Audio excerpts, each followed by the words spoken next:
Welcome back to Who Moved My Career, the podcast where we help you navigate your career pivots, some reinvention, and moments that challenge and define us. I'm Nicole McNamara, here with my co host. Hello, everyone. Arun Changamittal here, and Nicole. So nice to see you again. We're We have back. It's an happening. It's happening, and we have an amazing guest here. Yeah, I'm super excited about it. So, today's episode, we're talking about two kind of big buckets. The first one is those career defining moments that we put into action. In episode 1, Arun, we talked a lot about things that happen to us, things like layoffs, or some other unfortunate experience that may have happened in your career, but something that happened to you. Today, it's about those career moments that we choose, where we make an intentional decision to do something different or to make a different path for ourselves. And the second part of that is even when it's a choice, it doesn't always mean it's easy. Throughout that process, it's important to also recognize that some of the same things we feel when it happens to us also pop up when it happens when we've made that decision. And it's really important to do what we call the reframe. And how do you take the things that feel not great now and turn them into something positive so that you can learn from them, so that you can grow, and so that you can hopefully turn a positive into a negative? So I'm really excited to be joined today by one of my favorite humans, Sam Tortora. Sam is also a member of the Phoenix Club, which is probably one of the most, biggest career defining moments of her life. But Sam has this amazing story. She started at BlackRock. She has this amazing experience there. And we want to hear all about that. And then we also want to hear, Sam, about that moment where you said, ooh, like maybe I need to take a different path here. Maybe there's something else I want to think through, and what brings you here today and where you are in this moment. So I'm going to let the conversation start with the two of you. Arun, I know you have an opening question, so I'll kick it over to you. Sam, first of all, so excited to have you on this. I feel like you were a part of this early on. And so I'm pumped to have you here. Let's get into it. Thanks, Thank you. Nicole, and Thank you so welcome, much. Sam. We're delighted to have you, and we're also grateful for your time. So thank you. Thank you for prioritizing this podcast. Thank you for prioritizing our audience. We're very grateful. So let's start off with your career journey and big pivots that you've made. You've had an incredible career with BlackRock in their investor relations organization and sustainability organization. You also advised CEOs, startups. So you have a very, very rich career. Could you and it's been through various ebbs and flows and twists and all sorts of things. So could you talk a little bit about it? How did you navigate them? And then also would love an introduction before we even started. So floor is all yours, Sam. Absolutely. Well, first, thank you so much for having me. I'm so grateful to Nicole for starting the Phoenix Club and introducing me to you, Arun, as well as to the other folks who are in the group who I really feel fortunate to have met. So, really excited for this conversation and the space that you're creating for your guests as well as for your audience to listen to stories of others who have been through it, are going through it, might go through it. So thank you again. A little bit about my background. I'm from New York. I studied applied mathematics in college and interned at BlackRock on their quant investing team back in the summer of 2008. And that really kicked off my career. I took an offer to join the firm full time in 2009 after I graduated. It was a very interesting time to join a financial services firm during a financial crisis. But the great thing is that you really could only go up from there. So it was Smart an move. incredible moment, yeah, to start my career. And one of the amazing things about BlackRock at the time was that it was one of those financial services firms that felt more like a startup than a storied financial institution. Mm. It was founded by 8 founders in 1988. And the founders were still running the firm when I joined, even to this day. And so it created this entrepreneurial environment, which really helped catapult my career. So about a year and a half into my career in quant, I realized quant investing wasn't the job for me. I felt like I had more of a personality than that, honestly. No disrespect to quant investors, because so many of them who I know are like the most fun, amazing people, but the day to day just didn't feel like it matched. I wanted to be where the action was at the company that I was working for that was much larger than just a quant investing shop. So I found my way through conversations and networking into becoming the first employee on BlackRock's corporate investor relations team. And a corporate IR team is really responsible for writing a company's narrative, creating a company's value framework, shareholder value framework, and preparing senior leadership like the CEO and CFO and board of directors to tell that story, to speak those numbers into narrative, to deliver that strategy to both external and internal communities. So shareholders, prospective shareholders, and employees. I, as employee number one in that function, helped build, grow, evolve that function. Eventually, in my early 30s, became the global head of investor relations for BlackRock. And during that time too, and I say it's cool that it was so entrepreneurial, I also saw that the firm needed more governance processes, corporate infrastructure. And instead of asking permission to go do it, I just started building the company's corporate sustainability function, and eventually got the approval from the CEO to launch that as a formal function for the firm. So I spent 11 years of my career in IR and sustainability at BlackRock before making one last step there as the head of Aladdin Climate. So BlackRock has a technology business called Aladdin within the asset management business. It's over $1 billion revenue generating business.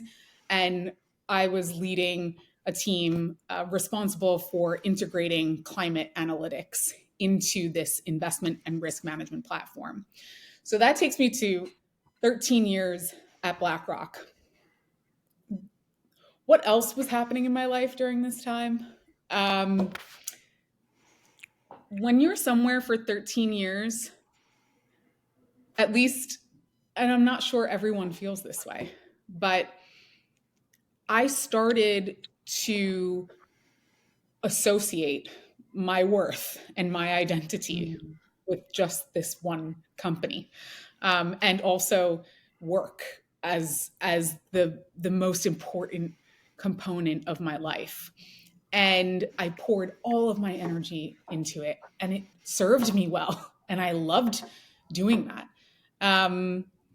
But I would say the seeds had started to plant themselves maybe 3 years before I left. And then I had a catalyst.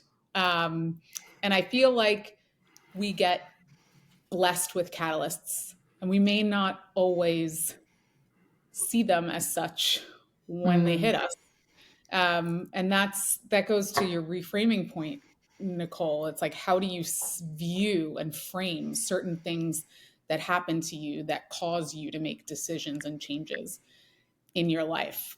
And that catalyst for me was early stage breast cancer in my early to mid 30s. And it was January of 2021 when I found out about it. And it totally shocked me because you never think that it's going to be you. And you kind of, especially when you're crushing it in life and in your career, you feel invincible in a way. And I definitely felt that way until this, which was the big realization moment for me. and started those wheels turning even more powerfully that told me there's more that I want to accomplish in my life outside of my job, outside of this one company. And I haven't been able to accomplish both at the same time, or I haven't been able to sort of prioritize both at the same time. So I think I need to jump off this high speed train and make a change for myself. So, wow, that is so powerful. So, Sam, really amazed by how you went from what is missing to what is possible. And it's an art more than a science. So, how did you reframe that? A lot of people get stuck in this, from going from what is missing to what is possible, because people have self doubt. Uh, you know, I'm not qualified to do this, or I don't have the necessary skills. So let me just over pivot towards the skills that I don't have versus my strengths. And you have very unique strengths. When you've been the first person to do a lot of things, and you have, over a period of 13 years at BlackRock, you've curated and cultivated a lot of strengths. So the question is, how did you make that reframe, that transition, based on the set of environment and other factors? Yeah. Well, I feel like I'm going through a few different reframes. So the first one was, who am I without a job? Like, I quit one day. I resigned in about April of 2022, so almost 3 years ago now, with no plan and not a ton of support because leaving your big career on your own accord, most people are like, why would you ever do that? I mean, your peers at work don't understand it. The people that you admire and look up to at work who have had incredibly successful careers, in most cases, they haven't done it themselves. So it's not something that they advise you to do or are like super supportive of. Your family, who's so proud of you, even though they're so proud of you, they also think you're nuts. And that, like, how will she ever come back from this? Like, she's giving up so much. And that was the first thing. The reframe was, number one, you have to trust your gut and do what's right for you in your life at the time that it's right for you. And the other thing was, yes, I wouldn't have a big title anymore or a huge 70 plus person team or a large paycheck or bonus that came on a bi-weekly basis or at the end of the year. Even some things like, you pull yourself out of this community that you belong to. You're in any city in the world and you have a badge and you can access office space and all of those things. These are the things that I didn't really realize before I made my decision that I would then be kind of missing out on. But I also knew that there was so much that I wanted to gain. I wanted to find a life partner. I wanted to have a family one day. I knew that the clock was ticking in that area as well. I wanted to travel around the world, not for work, but where I actually had time to explore different cultures and see new places and go on adventures. And the just not thinking about what I was giving up, but thinking about the abundance of what I was going to be able to go do and get for myself was that first reframe, I would say. So I took 6 months totally off. I had no plan. I did not think about work for 1 second during that time, which I realized I was in a privileged position to be able to take that time and to do that. But once I lived this identity of like free spirit traveler, no strings attached. I sort of knew who I was as a very loyal employee and leader and professional. And then I knew who I was as a no job, no strings attached. But the process and the journey that I've been on for the last couple of years, honestly, has been, how do I find that in between? Who, because both sides were extremes for me. And I'm in this new sort of career transition phase where I'm in the process of integrating both of those things. I accomplished what I wanted to accomplish from a personal perspective. I found my partner. And, you know, we talked a bit about reframing, and Nicole mentioned this earlier, but yes, I did not have a full-time leadership role at a company during these last almost 3 years. But what did I do? I met my husband. I got engaged. I got married. I traveled around the world. I met incredible people. I started a consulting and advisory business, and I've worked with some incredible CEOs and firms and teams over the last few years on a consulting basis. I learned how to speak French because my husband is French, and I met him in Paris. There's so many things that I have done, and really looking at those things as additive to my value and self and life and experience, instead of being scared to say like, oh yeah, I haven't worked in the corporate environment for the last 3 years. That's something that I've definitely gotten more comfortable with the longer that I've lived in it, but it's not easy. And I don't think it's ever finished too. I think it's a constantly evolving process. Can I ask a quick question, Arun? I want to go back to something you said a little bit ago, which was the people in your life who basically thought you were crazy. And my guess is that in your quieter moments, you thought to yourself, maybe I am. Oh, yeah. Who were the people that, was there anybody like a mentor or a friend or someone that like kind of surprised you that said, I think you're doing the right thing for you? Was there anybody or any group of humans that like was positive and felt like this was the right decision for you? That's a great question. First, there were absolutely times where I did look back and say, did I do the right thing? Especially as I found it difficult to figure out like what is my next big thing that I'm going to do. Self-doubt is real, and it shows up sometimes when you least expect it. But I definitely have had a hugely supportive friend group.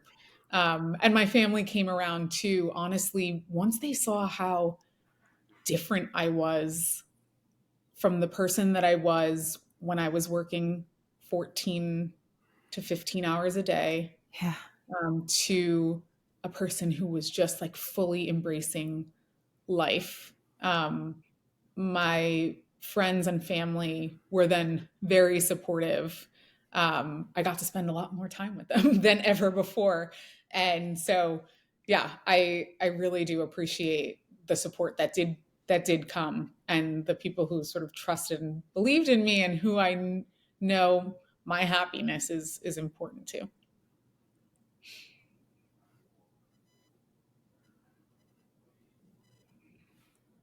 Arun, you're on mute. Thanks. Somebody had to do that, actually. I was paranoid about, chatting and external noises here. So I wanted to ask you a question. And Nicole talked about this bright neon chairs, orange chairs in the city of Toronto. That was her moment where she had this she had to navigate different emotions.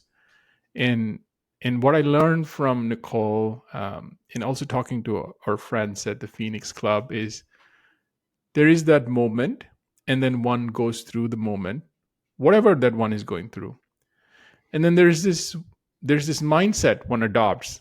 Should I adopt a mindset of scarcity or a mindset of abundance? And all the things that you shared kind of creates that mindset of abundance. So could you just take us through your journey from the moment maybe you have neon chairs, and Taylor Swift concerts and all sorts of amazing things that Nicole's done, when she went through the moment, and then the mindset that you adopted. What has been your journey, and how you've navigated through different ups and downs? Yeah. So I, the, the exact moment that I decided to resign from my role, um, there was no neon chair necessarily. I think, and women especially do this. We prepare mentally a lot to do something before we actually do it, and we run through things in our heads over and over again, or just like internally, or in our internal monologues. And I reached a point one day where I knew I couldn't go on anymore. It wouldn't have been fair to myself and my health and my future self and family to keep going. So so that was sort of my moment. I came to it, and it was very abrupt once I came to that moment. Um, but I think for me, the whole process after that has been a lot more gradual. So like I said, I traveled for 6 months. I met my husband the last day of my travels. And I another thing happened in my life and career. Came back to the United States, and I was offered a really wonderful and what I would call stretch position at a startup that's led by someone that I really, really respect. Um, and he offered me this position, and I thought about it over the weekend, and I called him back on a Monday, and I said, I'm so flattered that you'd want me on your team in this C-suite role to run this company with you, but I just met the person really recently that I think is going to be my life partner, and I have to choose this like prioritizing this relationship at this Mhm. moment in time.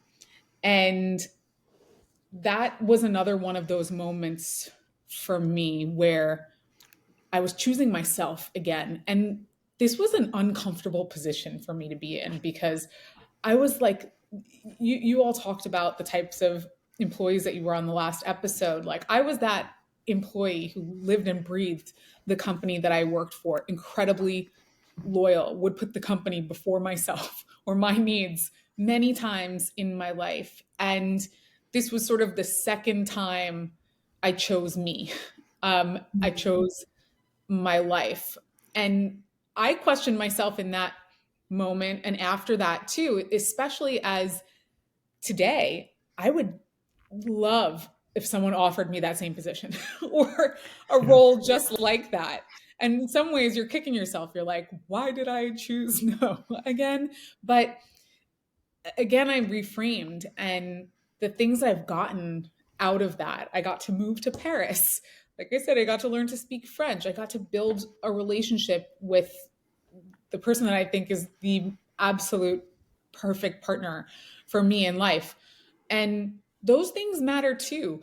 Like investing in other areas that will ultimately provide the support structure and the foundation in your life to allow you to do what you want to do later on. I think we undervalue those things sometimes. So that was sort of the second point. Go ahead, Nicole. I'm just so like moved by this. I mean, look, I'm looking at like our icon in the back and it's like who moved my career, and we spend so much time thinking about it like a binary decision. It's a work life balance, right?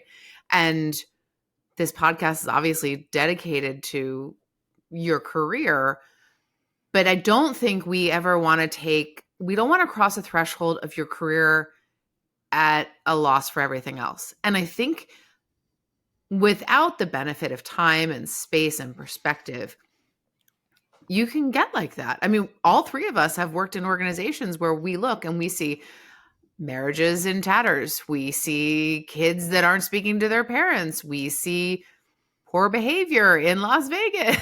Like we've seen that. And I don't think that's where we want to be, but I think it's really a slippery slope. And it's tough to pull the ripcord and say, like, ooh, I'm probably crossing some thresholds that I want to set for myself in the pursuit of the job, the title, the glory, the paycheck, whatever. So I'm just so cognizant of the fact that like it's about the career, but a career is but a piece of the patchwork of your life. I couldn't agree more. Their careers are long, lives are long, longevity is only increasing. And so we're going to be working longer in our lives also, and investing in ourselves. I called it like investing in the sustainability of my life and career, because that's how I really view it. I honestly believe that work is going to change. Obviously, there are so many things that we can get into about like how work and work life will change over time based on AI, but also other dynamics. And I'm a believer that we'll go kind of work in these sprints that are multi-year sprints, and then take some time to reflect, to think about what we learned, what we want to do next, where we can have the greatest impact and add the most value. And it's really that nonlinear career path, I guess, that I'm talking about. And I'm going to own that that's the way that I will live my life and career, and not think about it as something that's happening to me because I can't find the perfect role right now, and I've not, it was sort of like it took a long time to find the right partner. And now it's taking a while to find the next right full-time role. So I'm looking to transition out of advisory work, which I've been doing for the last few years, now back into a full-time role, a leadership position at a company. And in this, I'm, and this is part of my membership in the Phoenix Club, but I'm really trying to figure out what is it that's next for me. But I also know, and you can get anxiety on a near daily basis with all of the uncertainty that you face, especially in the job market that we're facing right now for white collar jobs. They call it the white collar recession. But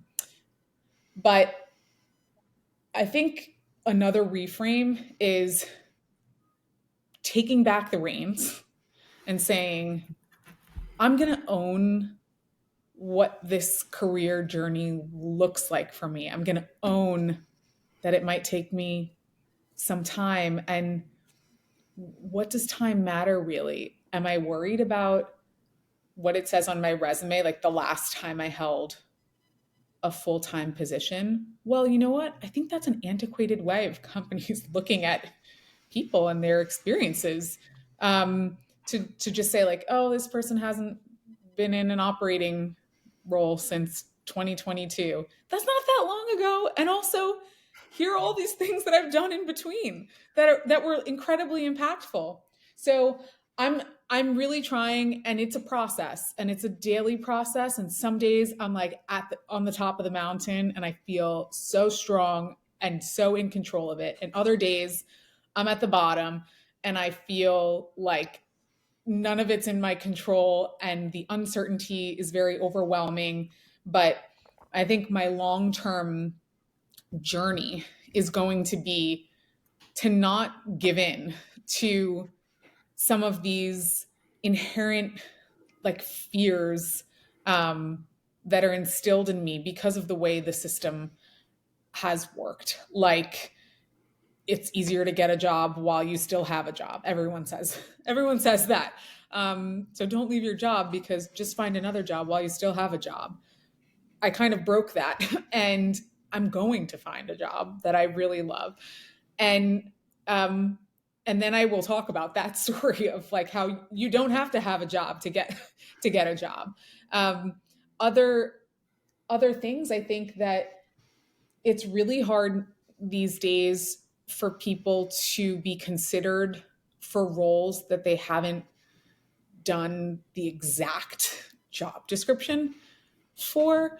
We get put in these boxes in our careers, like, oh, you're an IR person or you're a corporate sustainability person, and we don't have an IR role or a corporate sustainability role. And I'm like, but yes, I just listened to all of the things you're trying to accomplish as a team and as a company. And here are all the ways that I can add value. I think there's a lack sometimes, and it's not all companies' faults, because they're busy and they're under pressure from lots of different stakeholders, and they're human beings at the end of the day, going through some of the same things that we're going through. But sometimes I think there's a lack of creativity in organizational design and hiring processes that rules people out who could be so value add. And I want to sort of break through that that obstacle, that antiquated notion, that challenge that I think many of us are facing today in our job search. Yeah, Sam, I think you brought an incredibly important point, because the workplace today, especially in this white collar recession that we are in, boxes one in. Let's say you're an IR, or you're an architect, or you're a digital strategist, or innovation consultant, or you're whatever, CIO. All of these are boxed in roles, and one can do much beyond that. And I think what we learned from this conversation is how your journey, your past 3 years, you've done some incredible things, whether that is consulting, whether that is, finding true love in life, and how that is in harmony with what you've done, from a skill additional skills that you added to your portfolio. And I think personally, this has been an incredible session for me. I mean, as a host, as a co-host, this is just such a learning moment. So we just want to thank you for that wisdom. And I want to plant a question on this. This is kind of a leading discussion into this practical advices and takeaways that we all can learn from you. So what are like your top 3 wisdoms that you can share with us as well as our audience that you have learned over a period of past 3 years, and this reframe moment that you have been living through? So floor is all yours. Absolutely. I mean, I think this has definitely come through in our conversation so far, but it's so important to do your best to focus on what you have accomplished instead of what you have not accomplished, or what you don't have. And looking at it that way can help motivate us and keep us motivated, because the job search process can be draining and can burn you out and get you down. And so I would say making sure that you really do spend time recognizing what have you done, and writing it down, talking about it to other people, That's one thing. I think another thing is finding a community. Um, there is, and that's for two reasons. One reason is that our communities and our networks are where we're going to find our next role. Um, we all have come to the realization after applying on LinkedIn to many, many jobs and getting the immediate Arun, I know from the last episode, like how quickly you received the sorry, you're not the right candidate emails. We've all received them. And it just brings us to this realization that like you're not going to get it through applying on the website or applying through LinkedIn, but you're going to get a role through either people you already know or the people in the networks of people you already know. So community is so important when you're searching. And I think that earlier on in my search, I was almost afraid to activate my network and community. Mm-hmm. I felt ashamed or like I didn't want to tap in to them yet, you know. Um, only if I really need them will I go that route. But jump into that immediately because it is what will define your path. But the other reason to lean into community is number one, there are so many amazing, interesting, just like wonderful, beautiful people out there, like the two of you, and the rest of the Phoenix Club, who are going through something very, very similar at the same time. And there, to me, in life is nothing more powerful than the bonds that you can form with people during periods like that. You can learn from them, you can share with them, and you really learn about the goodness in humanity. Like I've never met a group of people who's more willing to help other people, and that just makes me feel good and happy. So sometimes I'm like, it's fine that I don't have a job because there's great people in the world and I'm connected to them and friends with them and, you know, building better relationships, and who knows what that will lead to. But lean into community for those two reasons. And lastly, so the third thing is practice telling your story. Storytelling is the way that we communicate with one another. It's the way that we understand each other and relate to other people. And I think that it's so important when you're searching for a job and when you're building your network to really be able to share your story in a succinct way that resonates with people, because someone will hear that story and then take that story and tell it to someone in their network who will say, that's a great story, I want to meet that person. Storytelling is just such a powerful tool that we have. And if we can't communicate about ourselves and what we've accomplished and what we want to do, how do we ever expect to like get connected to the thing that's right for us, or the team that's the right team that we're supposed to be on? So yeah, I'll leave it at that. Yeah, the third one, you talk about it all the time, to all of us. What is your narrative? Have you practiced your narrative? And have you shared it with, how many people you have shared it with? Is it just you and yourself in your head and LinkedIn, aka digital sewer, or is it with a lot of people in the plan? How many people you have shared your narrative with? Mm-hmm.